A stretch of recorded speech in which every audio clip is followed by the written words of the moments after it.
ये बड़ी ज़ालिम चीज़ है। अल्लाह अल्लाह पाक कभी किसी दुश्मन के साथ भी ये ना करे। ये जो टाँग की चोट है ना, बहुत ज़ालिम चीज़ है। मैं तो सच्ची बात बताऊँ, 5 वक़्त अल्लाह अल्लाह पाक से तुम्हारी सेहत के लिए दुआ करता हूँ और इंशाअल्लाह ताला मेरा अल्लाह गफ़ूरुर रहीम बहुत करीम है। तुम बिल्कुल ठीक हो जाओगे। बिल्कुल 100% इंशाअल्लाह। Thank you so much uncle, thank you so much. तो ये क्या चीज़ रख ली अपनी सर, सलीम प्लीज। हाँ, ठीक है। क्या चीज़ रख ली अपनी सनम ने? वो दरअसल सनम को 3 दिन के लिए एग्जीबिशन पे लाहौर जाना था। तो पीछे से ज़ाहिर है मैं अकेला था, तो फिर सलीम साहब को अपॉइंट करना पड़ा। तो मेरा मतलब है इस हालत में तुम्हें वो छोड़ के चली गई। कल मजबूरी थी, एग्जीबिशन बहुत अच्छे से उन्होंने प्लान किया हुआ था, उसने बहुत मेहनत की थी, जाना तो मैंने भी था, ये हो गया फिर।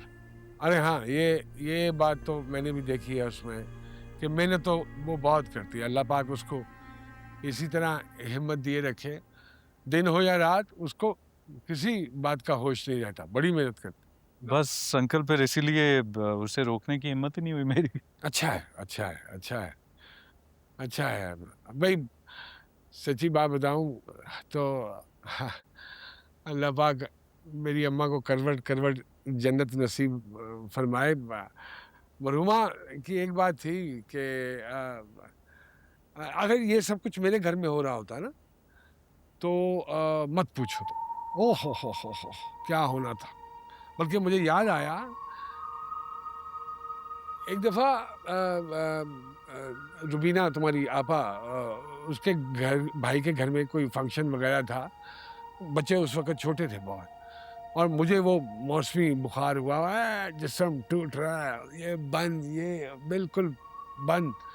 तो मैंने रुबीना से कहा, मैं तुम्हारी आपा, कि भई तुम अपने भाई को फ़ोन कर दो, वो तुम्हें फंक्शन पे ले जाए।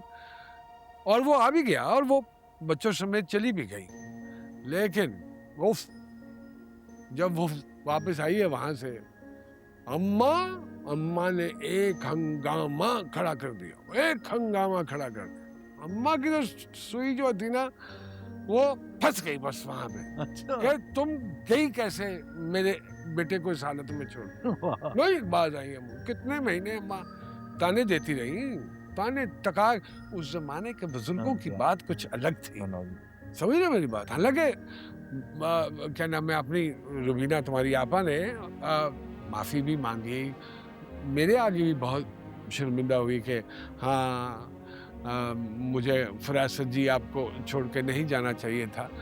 लेकिन मत पूछो, अम्मा नहीं बाज आई भाई, अम्मा नहीं बाज आई, अम्मा फँसी रही उसी चीज़ पे।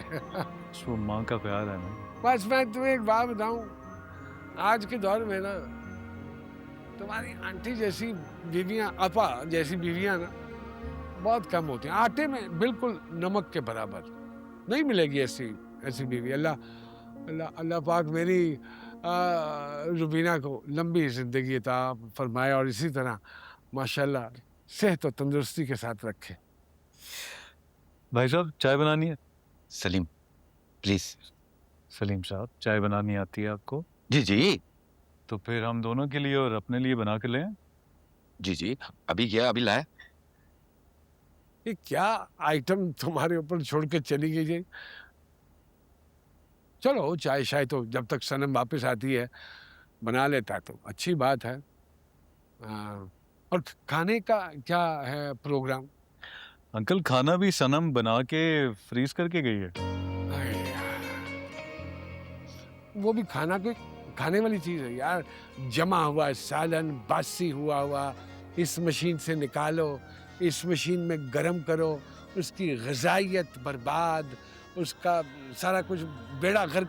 मैं तुम्हें मशीनी खाना नहीं खाने दूँगा, ना सवाल ही पैदा नहीं। नहीं अंकल आप प्लीज बिला वजह तकल्लुफ बस चुप, ऐसी बात नहीं है, बस मैं लाऊँगा, ये फ़ैसला हो गया है। एक बात बताओ मुझे, अब यहाँ यहाँ अगर यहाँ करके तुम्हें खुजली हो जाती है कई दफ़ा, तो क्या क्या कैसे कैसे करते हो?